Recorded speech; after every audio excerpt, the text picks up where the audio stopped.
So in the latest update, Midnight Chaser has added a bunch of new cars, including remeshes, 3 new limiteds. That's not the reason I'm interested in this update. This update also brings Midnight Chaser's first licensed car, presenting the Radical Motorsports SR10XXR. And I've always been interested to see how Midnight Chasers actually depict licenses. So I decided to find out how well Midnight Chasers balances their first licensed car. So without further ado, let's begin. Alright everyone, welcome back to our channel. My name is Switchy, and as you guys read by the title and thumbnails, we're going to be reviewing Midnight Chaser's first ever licensed car, Radical SR10XXR. From my research, this car is actually pretty insane. Apparently, this car uses the engine of a Ford EcoBoost 4-cylinder. But don't let the EcoBoost name fool you, because this car is pushing out 425 horsepower from its rear mid-mounted engine.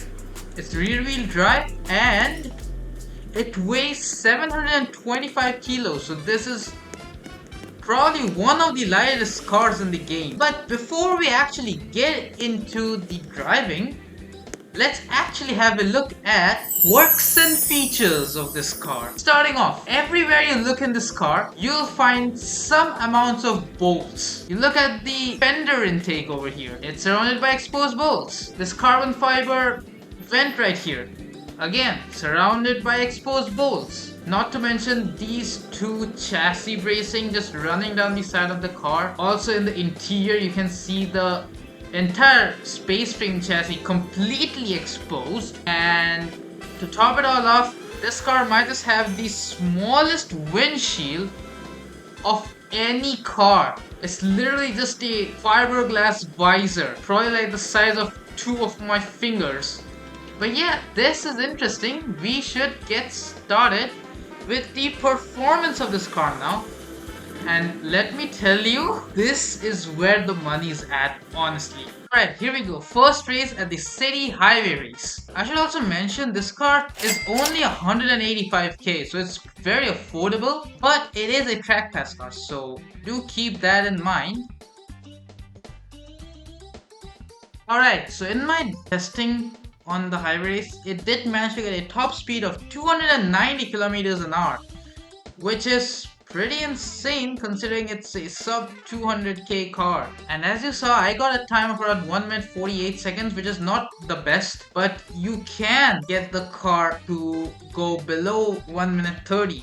Alright, here we are on the Rainbow Bridge Sprint, and this race is basically just a straight line race with little to no traffic. So the main thing that matters with this car is the top speed and the handling, both of which are pretty decent. I'd say the handling is one of the best factors for buying this car. The top speed can be better, like it's not the best top speed, but it's alright. The acceleration, obviously it can be increased with the help of mods, but the top speed is where it really suffers. And yeah, that's about it. Enjoy the rest of the race.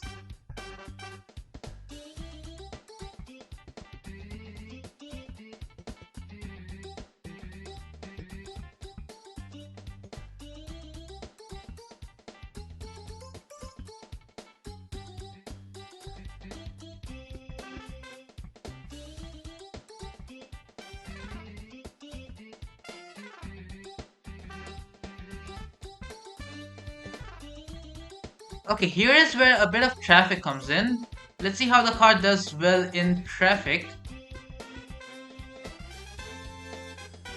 And after that race, I got a time of 1 minute 57 seconds, which is not the best time, but it's also not a bad time. It's an alright time. Anyways, next race for us is the Toro Sprint. While we wait, do you know only 2.3% of my viewers are actually subscribed? If you're enjoying the video, why not subscribe to the channel?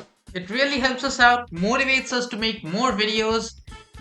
And you get cool reviews like licensed cars instead of midnight chasers. But anyways, the race has finally started. The car does have a very good tendency of sliding its rear out if you don't respect it. But doing this race, I really think that the top speed, if improved, could do way better. But just because of the handling alone, it can basically defeat way more expensive cars.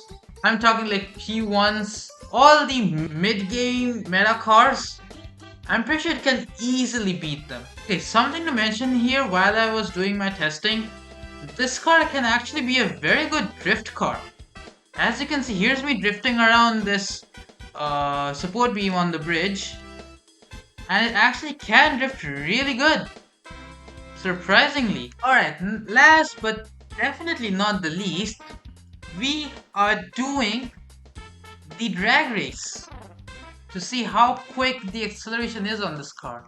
And I don't think we're gonna get a good time with this. Even though the acceleration is good, the top speed is so abysmally low that it really can't perform well. The entire reason it got such a bad time is because it doesn't have the top speed.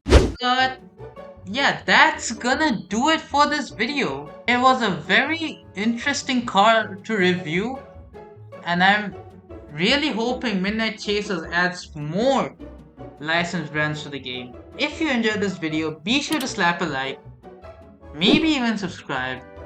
Oh, and if you don't want to get scammed out of $5.5 million in Midnight Chasers, check out this video where I review the worst car inside of Midnight Chasers.